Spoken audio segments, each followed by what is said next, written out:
do të flas në anglisht në mënyrë që të respektojmë edhe miqt që kanë ardhur nga rajoni, nga Serbia dhe nga Maqedonia e Veriut.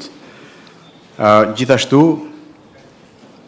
do ndaj me të ftuarit edhe me të gjithë ata që janë prezent apo ata që na ndjekin online edhe një prezantim të përgatitur nga ana ime për të ndarë situatën dhe disa ide që mendoj janë të domosdoshme në krizën aktuale globale që ka goditur rënd qoftë energjinë, qoftë rrugët e furnizimit me mallrat më të domosdoshme, madje edhe ato ushqimore dhe konsekuencën jashtëzakonisht shumë të rënd të inflacionit, që nuk është një fenomen as lokal, as rajonal, por një fenomen global. Është konsekuencë e invazionit rus në Ukrainë dhe kompleksiteti i krijuar sigurisht që ka rënduar mbi të gjithë vendet e përfshira direkt apo indirekt në atë luftë. So I'll switch to English, and I would like to welcome our guests, Mr. Nadimovic from Serbia, the Deputy Prime Minister and the Minister of Agriculture, my dear friend Zorana, the Deputy Prime Minister of Serbia and the Minister of Transport, and definitely my dear friend Fatmir, Deputy Prime Minister and Minister of Economy from Northern Macedonia. This is the first Open Balkans meeting after Albania and Northern Macedonia finally achieved to open the accession negotiations with EU after a very hard work and many years of waiting. Definitely in front of us, and we are very much aware, there is quite a lot of work to be done.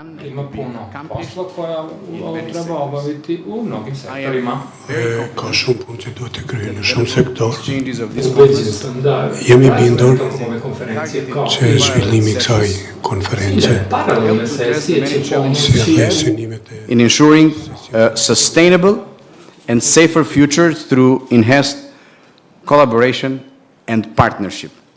I would invite you to follow the presentation, and then definitely after my speech, I would invite both Deputy Prime Ministers, Mr. Nadimovic and Fatmir, to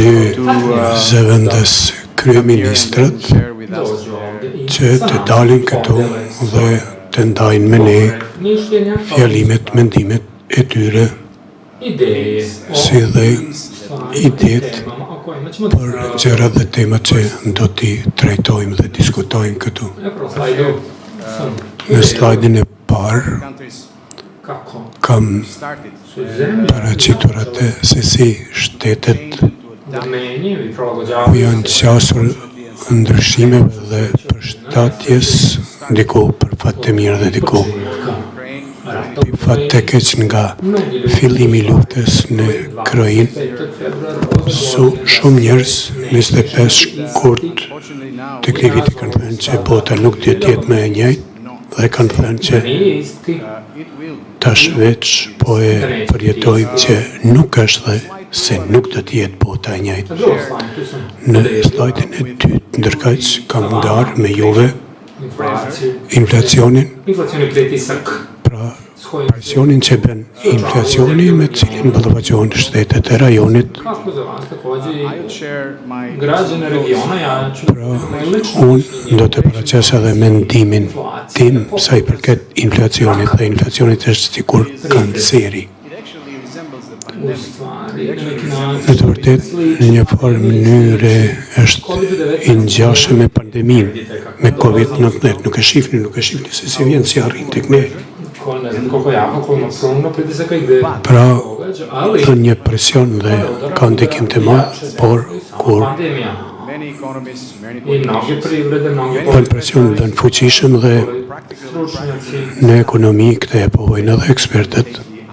Away from inflation. And unfortunately, when things like this happen, the most vulnerable categories of the society are hit even more. What we have done here in Albania to preserve a lower rate of inflation, we have not accepted to raise the electricity price. And now every one of you knows that the electricity price is 10 times more than a year ago. It's 10 times more. Think about it, that you pay for a commodity 1 cent or $1 if you want, and then after a year you have to pay 10. And in the meantime, the productivity of our economies is still not at the level to swallow and then jump over this kind of rate, which means that the hit in income, the corrosion of income is there.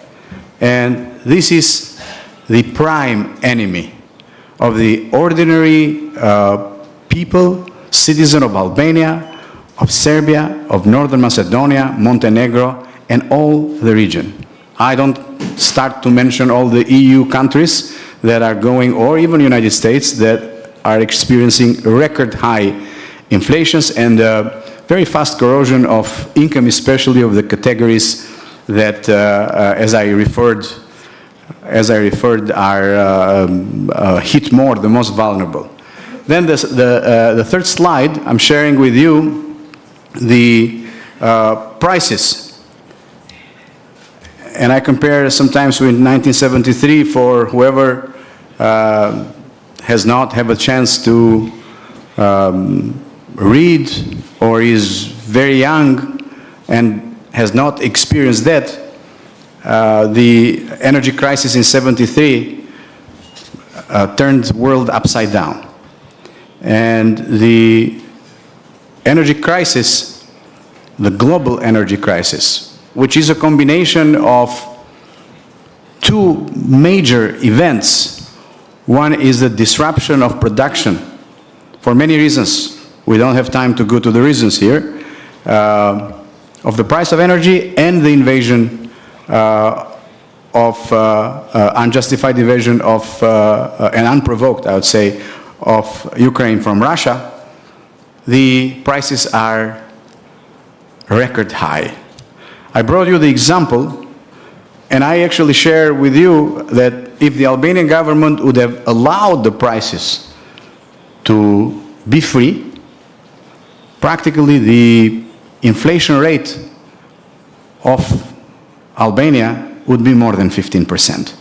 We have decided to subsidize, usually the citizens, and I'm sure this could happen in Northern Macedonia, in Serbia, or anywhere. Actually, the citizens don't count it as a subsidy, as a direct subsidy. Of course, the citizens are there to be actually supported, helped, cured, pushed up into the future by the government. And no government is perfect. I mean, there is no government on the globe that is perfect. But with our modest means, we have decided until now not to touch the prices. And I made a calculation a couple of weeks, and I shared that in Parliament. And I'm sure that when I say this, I'm really sure that this might have happened also in your countries. I took an energy bill of one of the most vulnerable categories, spending only 128 kilowatts per month. And the result of the calculation was very simple, but very, very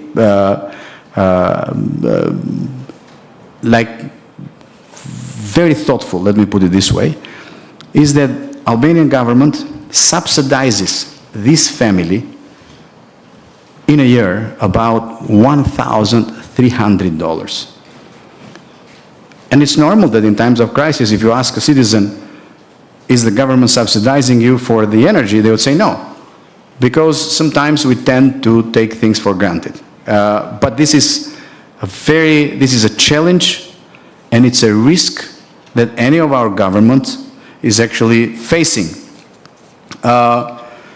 Then the other slide, and I'm sure that, okay, practically you see the petroleum price going up and the food prices going up.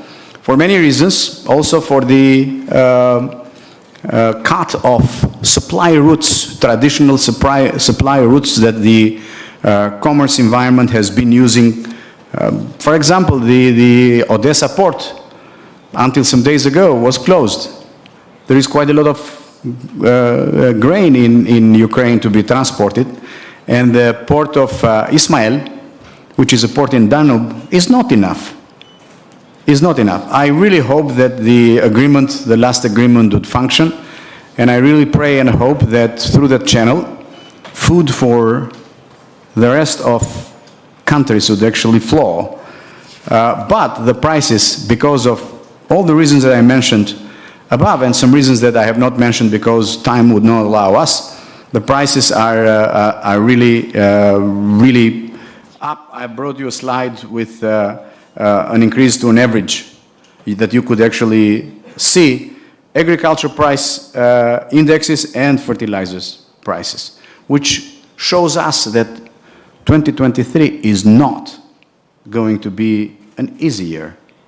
It's not. And psychologically, governments would have to prepare, but my personal stand is that we also should prepare our citizens, because they have the right to know, they have the right to be informed, and then upon this right to know and this right to be informed, they would actually adjust their consumer behaviors. It's unfortunate, but it's a must.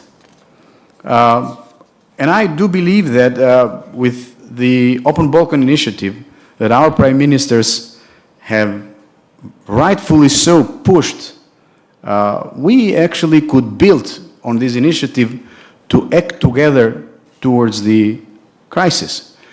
A couple of days ago, I was following very carefully some stands of European Union leaders that were talking about common instruments. Common instruments, why? And I'll mention later. Common instruments because these are common plagues. And I have actually written there the three main challenges, but I could say the three main potential plagues that we would have to actually go. It's the energy security. It's not only a matter of a high price, unreasonable high price, non-commercial high price. It's also a matter of supply. Will we in the future be able to have the supply? For one moment, let's disregard the price. So this is a question mark. And then the food security is the same question. And then definitely, in this joint platform that we are trying together to establish, the civil protection, disaster risk management could be one that our citizens and all of us could benefit from. So on energy security, as I mentioned, the first one is to secure continuous energy supply. And then the second one is affordable energy. At this point of time, many of you would say this is an oxymoron. Well, I mean, that's why we are actually voted to be responsible in front of our citizens to try to make it possible. And then accelerate cooperation on energy exchanges through the Open Balkan platforms, something that is already happening. The energy ministers of the region have been doing very good work on practically, first of all, keeping each other informed, second, cooperating on potential instruments, and third, using these potential instruments until now to secure the energy. The energy price is, we're too small a region from the production point of view, and consumption point of view compared globally to make a difference in price and supply. So the prices and supply are consequences, which means that we have double responsibility towards our peoples, towards our countries, to make it possible to secure supply and at affordable prices. Diversification, more than ever, is not a challenge, but is an offer by God that us, people and also politicians, will have to actually utilize. Solar and wind should become priority for any government and Minister of Energy when they stand at their tables in their offices. Any potential investment on solar and wind should be signed right away, should be given a permission within a day. Because think about it, that if we import, depending on the years, about 2.6 to 3 tera, well, if we allow and push and help and support these kind of investments, the alternative energies, green above all, after a year, we will actually count down the numbers that we would need to import. And here, there is a very good potential for also a joint policies. Not necessarily joint actions, because every government would calculate its needs and also the environmental issues, but as a policy, of course, going away from the dependency from carbon-based energy and from Russian gas above all, and then from the energy market that is very volatile. Of course, it would help the stability, the economic stability, but definitely the social and political stability of our countries. And then reducing the domestic energy demand. Sometimes I'm sure that when we talk about this, people don't like this. But what I can share with you is some statistics from different countries in Europe and then statistics from Albania. Some countries, EU countries, even G7, actually because of what is happening on the energy prices, the citizens have actually cut down the consumption to 5 to 6%. I would actually draw your attention to read something very interesting. There is an article, principal article in The Economist, not in the last, but in the one before, where one of the specialists on the energy security was writing about what we see in the energy sector is not yet the worst. And then he closed the article by saying, whoever is reading this in Paris or Madrid, please turn down 1 notch your air conditioning. Saving. So please, I invite you and the citizens that are following us online to humbly take this advice, because at the end of the day, we have to live sustainably. On the energy security, fostering the regional integration and cooperation, it's a crucial element, and having a regional energy market, we've been talking about it for many years. We don't have it yet as consolidated, but it's a very good benefit if we actually make this leap forward. And then signing bilateral agreements to share energy reserves and promote electricity trade. Why? We have different sources. Serbia has different sources, somewhere the same, of course, hydro. But then Northern Macedonia has different. It is very good, because then the puzzle becomes a little bit more clear, and it doesn't remain a puzzle, but it becomes a solution. So if we actually start counting, and then combining in institutional platform the sources, the time of production, the needs, and then through a good exchange platform, we can actually make it easier. I'm not saying we make it easy. It's not possible, but we can make it easier for our citizens and definitely for the governments. Then long-term exchange agreements are like going to a market and actually working with the futures, which means that through this we can preserve the hit that the potential risks could give, could push, could throw onto our economies and onto our citizens, which now it's a must. And I would actually refer to Montenegro. We have been talking about YAP many times. It's time now. Our minister has been pushing, our prime minister has been pushing. We have to come together, not simply on memorandum of understandings. Memorandum of understandings are only one step. We have to now sit on a common platform to make it possible to build this gas pipeline that would actually be connected with south of Albania, where together with our partners, United States companies, Exxon Accelerator, we would be able in the future, and when we talk about the future, I'm not actually talking about 15, 20 years. Much earlier, we could have a very good source of supply for the northern part of the Eastern Balkan.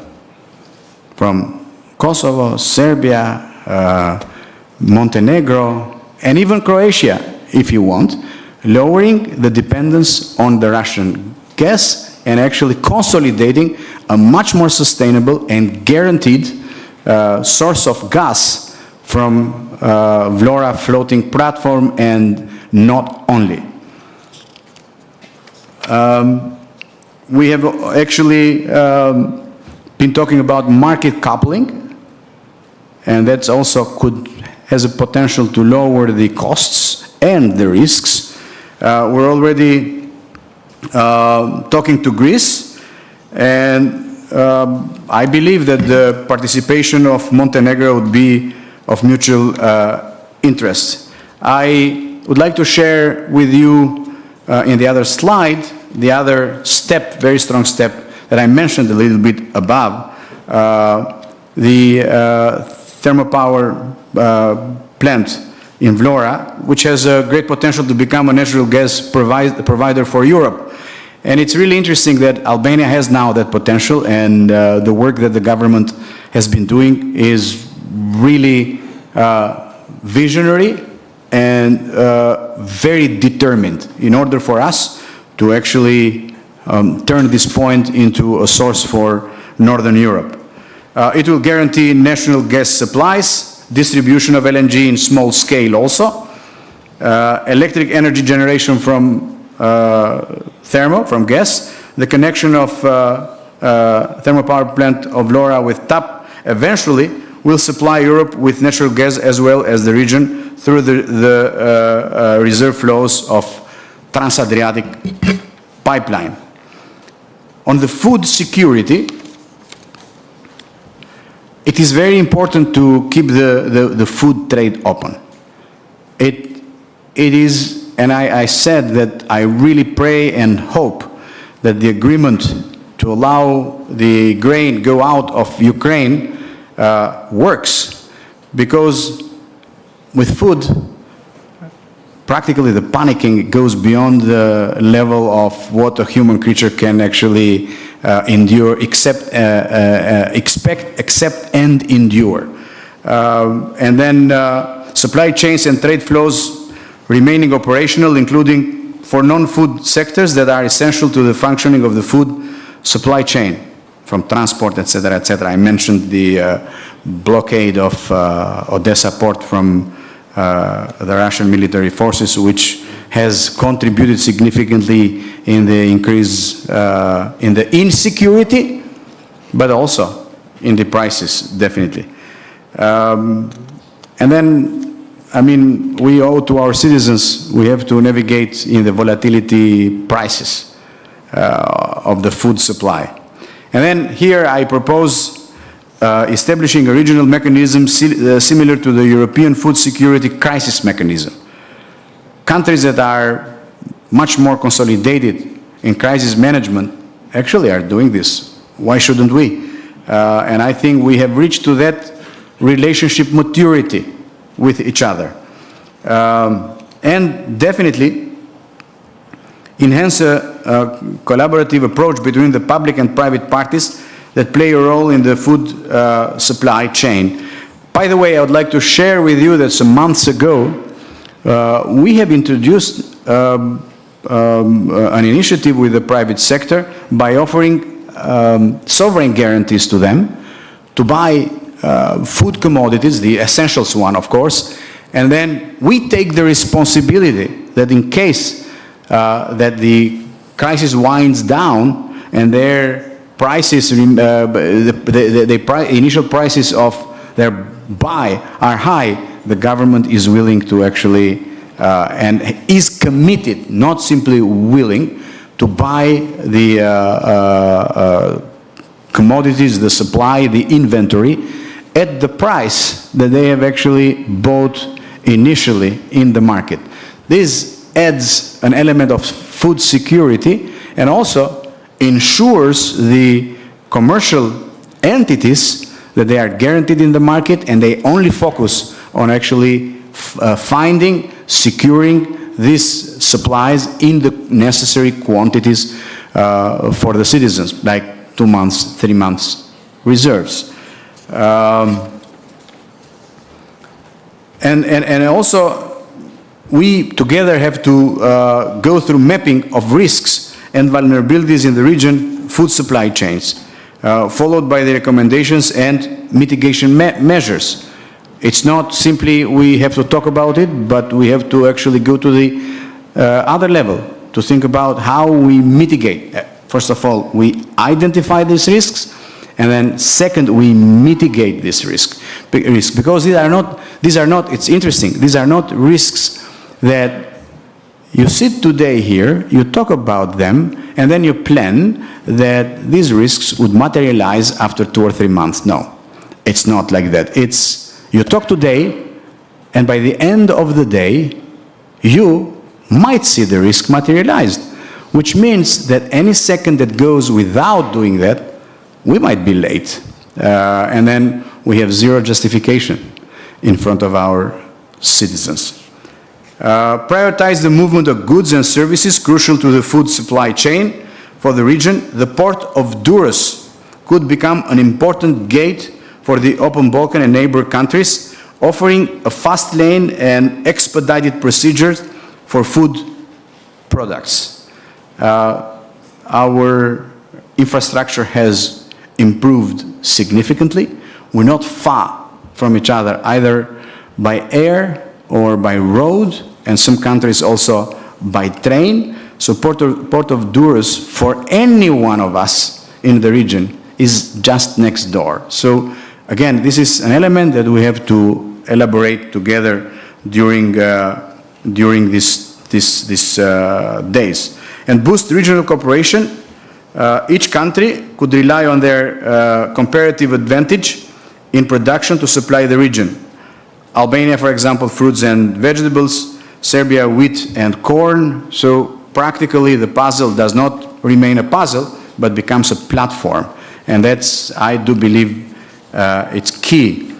You could, I mean, I have brought some statistics to see the major, let's say, food commodities, how the trade in the Open Balkan situation is flowing, which shows that we are already experienced. We only need to accelerate and have zero procedure obstacles.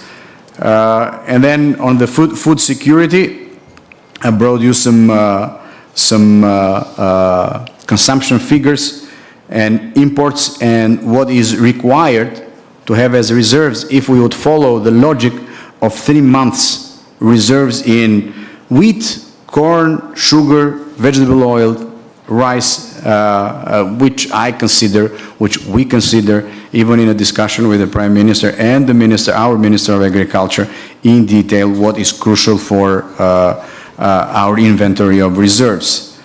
And then it's really interesting who actually listens to us now would be a little bit perplexed, but I'm telling you, we have to also talk about the storage capacities.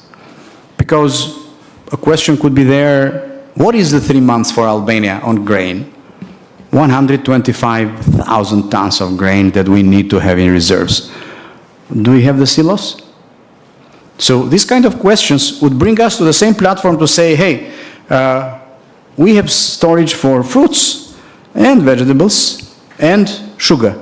You have for grain and something else. So a combination. First of all, we need to share the information. Second, we need to materialize our cooperation on making it available to each other, the storage capacities that we don't use, but the neighbor countries could use. And then the third one is the civil protection.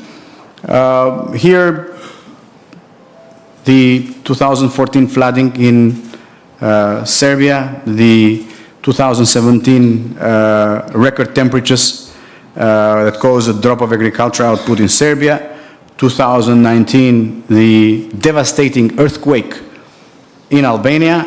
So the question is, yes, we don't want it, but these are calamities that we cannot control. We cannot control how they happen because it's God, it's nature. But how we react, we have a possibility to be together. When a dry season is there, when a fire is there, when an earthquake is there, we don't want this, we pray not to see in our lifetime, but it's not in our hand.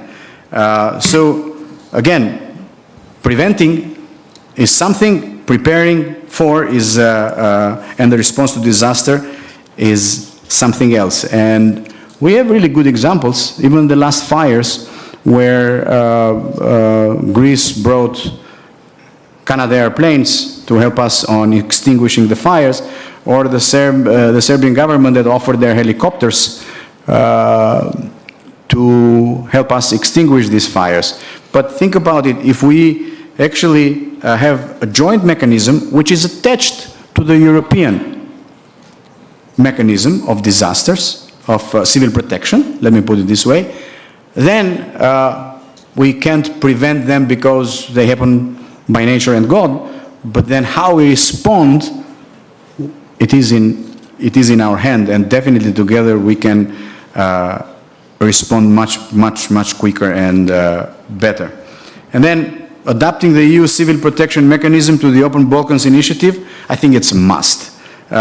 Training programs for civil protection experts to ensure compatibility and complementarity between intervention teams, it's really important.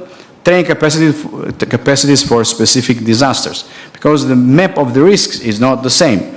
It's different in Northern Macedonia, different in Albania, different in Montenegro, different in Serbia. And think about it, one moment there is an earthquake, knock on the wood somewhere, we do have our experts, but then on a fire, another country has more experienced experts, etc. So this is very important. And focus on areas where a joint regional approach is more effective than a separate national action.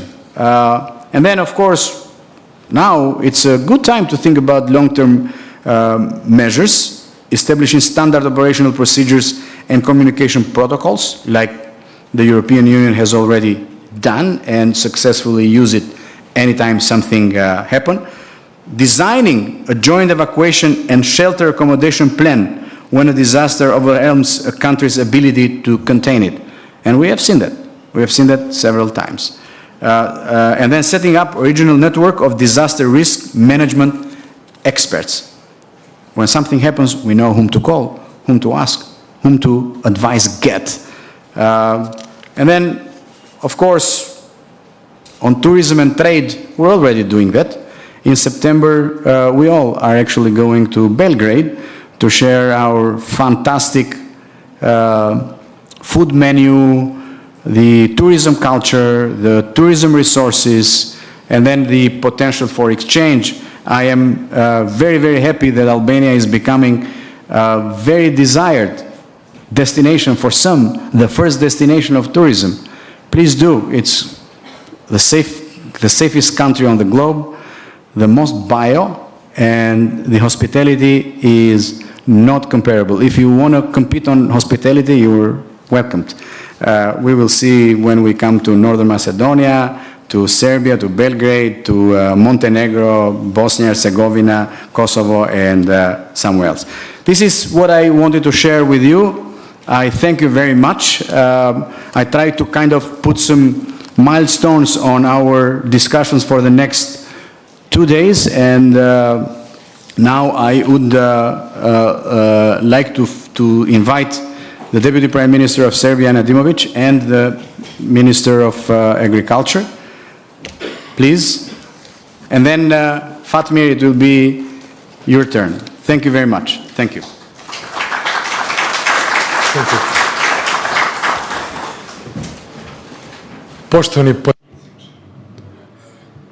Të nderuar nënkryetarët e qeverisë së Shqipërisë, I respektuar nënkryetarë I qeverisë së Maqedonisë së Veriut, përfaqësues të odave ekonomike, të gjithë ju të interesuarit për suksesin e Ballkanit të hapur, të mos të përkujtoj se ç'është Open Balkan kanë qenë fëmijë viteve 90-ave, nuk kanë qenë moderne videolojët se që janë tash, por ka qenë një videoloj Tetrisi që quajtur. Tetrisi kujtohen se I keni renditur ato kubzat dhe arrinin e kulm dhe fitoni. Ne e kemi kaluar përmes Tetrisit linjën e parë, ka qenë në nish, u kujtohet atje, takimi nga Ministria e Bujqësisë përfaqësues të Maqedonisë së Veriut, kanë qenë edhe të sektorëve të tjerë dhe I kanë kaluar të linjët e para dhe unë mendoj që detyrat e Ballkanit të hapur që janë vendosur para një viti dhe para nesh I kanë prezentuar dhe vendosur kryeministri Rama, kryetari Vučić dhe kryeministri I Maqedonisë së Veriut, ne të lojrat e para I kemi kaluar dhe tash kemi ardhur në nivelin e dytë dhe kjo që tha kolegu nënkryetari I qeverisë së Republikës së Shqipërisë. Tash duhet të shkojmë tutje, ta zhvillojmë rrëfimin, ndërkaq kriza përshpejtohet dhe ka gjithnjë më shumë sfida para nesh. Sikur atëherë ne ishte bisedonim se si ta furnizojmë Maqedoninë e Veriut dhe Shqipërinë me grur dhe misër, me siguri Frida do të qeshë atëherë. Deri në dhjetor të vitit e kaluar askush ka menduar për këtë. Në rregull, ne importojmë sa përqind nga Ukraina, çdo gjë në rregull dhe s'ka problem. Dhe kjo është e saktë. Shikoni, ndërkaq, ja, korriku, fundi I korrikut 2022 s'kan kaluar as 8 muaj dhe ku jemi? Siç do të thonë të kjo këngëtarja jonë në Eurovision, nga t'ja mbajmë tani. Unë kisha dashur të ndaj një optimizm në kolegut tim nga Shqipëria që pak më parë foli për ushqimin, për Odesën, për hapjen dhe është diçka e përkryer, por brengos ky skenari përkryer sepse diçka devion nga kjo dhe ju keni të drejtë. Port I vogël në detin e zi afër Konstancës definitivisht nuk mund të përmbush atë që e bën Odesa dhe si dhe në çmyrë do të realizohet kjo marrëveshje, do të shohim, por kjo na përket të gjithë neve dhe varemi pra shumë nga një marrëveshje e tillë. Serbia jo aq shumë, ne dëshirojmë jo vetëm për vete, por edhe për komshit dhe miqet tanë, mos u brengosin në asnjë moment për këtë. Qarkullimi I këtij malli dhe ushqimi, atë që kemi për Serbi, do ta kemi edhe për Shqipëri, edhe për Maqedoninë e Veriut dhe për secilin që do të dëshironte të ishte pjesë e këtij rrëfimi pra e Ballkanit të hapur. Por shikoni këtë rrezikun tjetër të mos lëshohemi në energjetikën, për këtë kolegja Mihajlović është më e thirrur. Logjistikën, ja çka ndodh. Temperaturat e larta, s'ka shi, Danubi veç ta shihni se në çka përngjan, lumi kryesor që e bart ushimin nga lindja në perëndim dhe në sjelltas dhe të shihni se në çka ngjan. Se kishit ditur që bëhet fjalë për Danubin, por që është një lum fare i vogël në Serbi. Thjesht në 3 vende nuk ka mundësi as të lundrohet më dhe çka të bëjnë në atë situatë. Pra vim tek logjistika dhe më keni dhënë një nxitje për seksionin e ardhshëm dhe me këtë ta përfundoj është çështja e portit të Durrësit. Janë sytë tonë për ushqim që do të shkojnë qoftë drejt Shqipërisë dhe drejt hapësirave të tjera, sepse e dini të gjithë që në Serbi nuk kemi dhe nëse të gjithë ja dalim të lidhimin e këtë përmes balkonit e hapur, unë deklaroj që të gjithë së bashku jemi fitimtar dhe i kisha përgëzuar kolegët nga Macedonia e Veriut dhe nga Shqipëria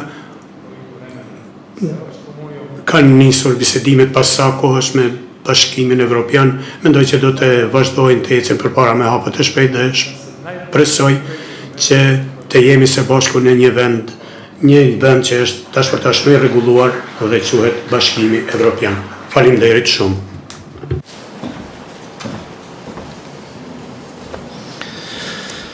Uçtuani kolegi, të nderuar koleg, dear colleagues. Well, I have the first challenge, and that's the language to talk. It's easy when you have an official Macedonian language and you can easily speak, and native Albanian, and you can speak in Serbian. But I think that the future of all of our countries is European Union, where actually the common language will be English. And as we have actually, our Prime Minister have initiated the Open Balkan, and that's to increase our competitiveness through being efficient and effective, I will speak just in English. So, we have heard so much of Open Balkans, different initiatives, different areas in which we should actually undertake some activities. And some rumors maybe much more about whether Open Balkan is the one of the initiatives. And at the beginning I would just like to say that it is about time to stop talking on initiatives and different forms, but much more to talk on the content of everything that might actually improve the life of our citizens. Unfortunately, 30 years ago, we were here where we are today, and not so much of content was done, and our life of citizens was not really improved in the last 30 years. So it is on us actually to start talking not only on these 3 areas in which we will talk on those 2 days, but much more on other areas that are substantial to be not only discussed but tackled with different intervention through cooperation, because the cooperation means increased competitiveness, and increased competitiveness means improving the welfare and the quality of life of our citizens. So it is time that we are focused on tangible results that are coming, as we call it, from bottom up, meaning that they are authentic, organic, and arising from the needs of our citizens, countries, and regions. I think that all of us today, being here, is a strong proof that we believe that this initiative, called Open Balkan, has a potential to be more than a simple initiative, more than an idea, but to deliver results and operationalize needs. The purpose of Open Balkan, as we know, is to bring us look forward towards our common and mutual development. Integration, competitiveness against mutual competition. Freedom of movement of the 4th freedom of the European Union, and facilitation of procedures, solidarity, and a helping hand. Today we are here, and we are lucky that 3 of our countries are at the same status with open pre-accession negotiation with the European Union. And probably we are all aware of the Balkans' potential to accelerate the reform required for entering the European Union. Through Open Balkan together in the European Union, because that is our only path, and I hope that other countries from the Western Balkans will join as well very soon to our initiative. Today here with me, I have my colleagues, ministers, deputy ministers, state secretaries and advisors who together with the colleagues from Albania and Serbia will work on establishing frameworks and protocols and different ways to help each other in solidarity during the disasters and accidents, as the Deputy Prime Minister of Albania said, as well to address the challenges with the food shortages and energy, which we are currently facing, all of us. Unfortunately, sometimes because of the responsibilities and national responsibilities that we have to take decisions in order to maintain and keep our national interests.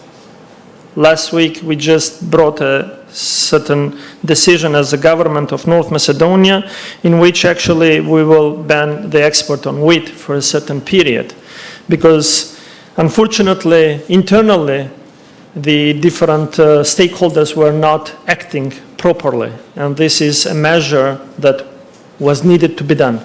But nevertheless of the decision, I am saying at the moment that if the operational plan that we will work on here together with our colleagues from Albania and Serbia shows that we can and should help with the quantity of wheat for our allies from the Open Balkan, we will find a way to do so. We will as well find the possible ways for joint promotion and appearance on the global market as a larger region or as a whole union with candidate countries.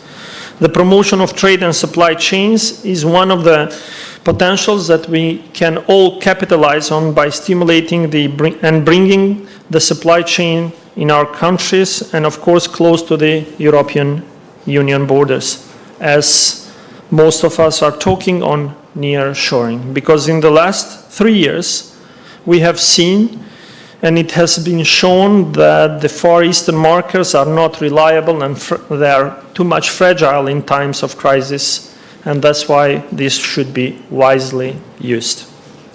Furthermore, every summer we are dealing with summer fires. For enhancing the safety of our citizens, today and tomorrow we will draw up plans and create operational groups to respond to each other urgently when one of our country needs help.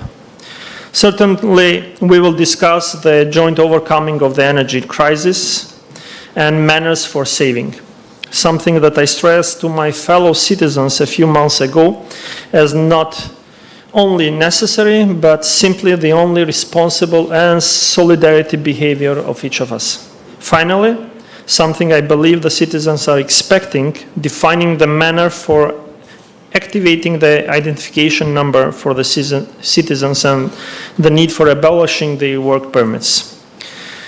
Because as I say always, labor mobility is not only a need, it's a must today. Every day we are losing a lot of people because of our bureaucracy, and this is a lost opportunity. A lost opportunity meaning that we are losing our citizens because they are finding their opportunity somewhere else. So let's be pragmatic and try to overcome our bureaucracy in each of our country. 5 working groups will intensively work those 2 days in all the topics. I wish you very productive work and expect that the presentation of the results tomorrow at the end of the working day will not be just a presentation, but the first step in achieving tangible results. Thank you.